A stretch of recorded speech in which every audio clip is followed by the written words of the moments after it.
of masks, which are very precious now. They're about $7 a mask. So these are significant supplies.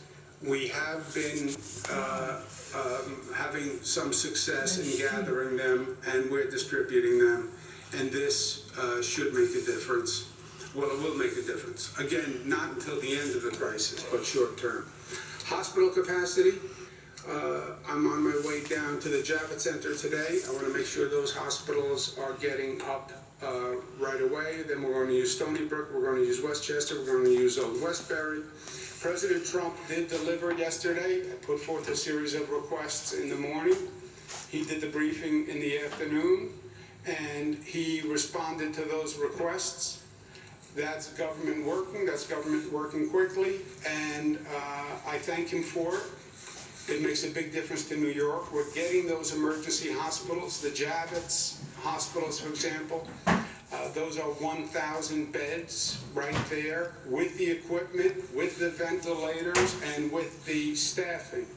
So that's a big deal. The President declared what's called a major disaster declaration. That allows FEMA, Federal Emergency Management Agency, to help us.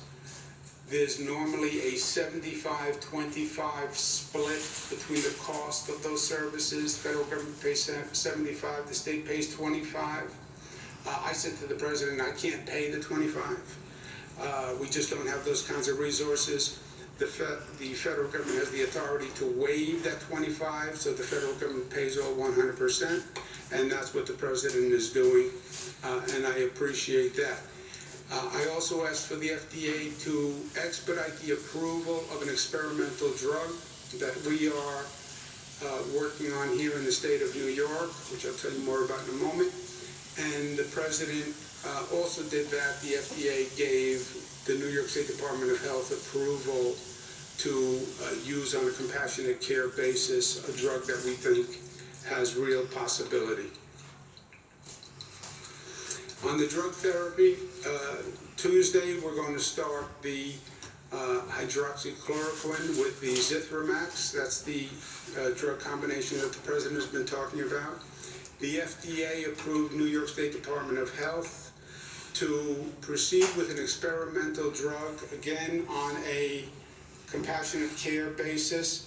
But what it does is it takes the plasma from a person who has been infected with the virus, processes the plasma, and injects the antibodies into a person who is sick.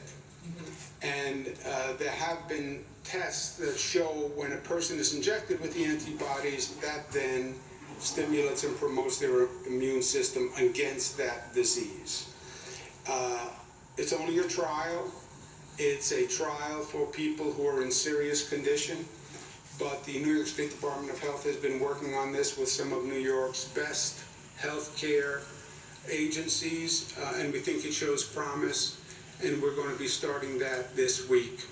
There's also work on a serological drug where you test the antibodies of a person and see if they had the virus already.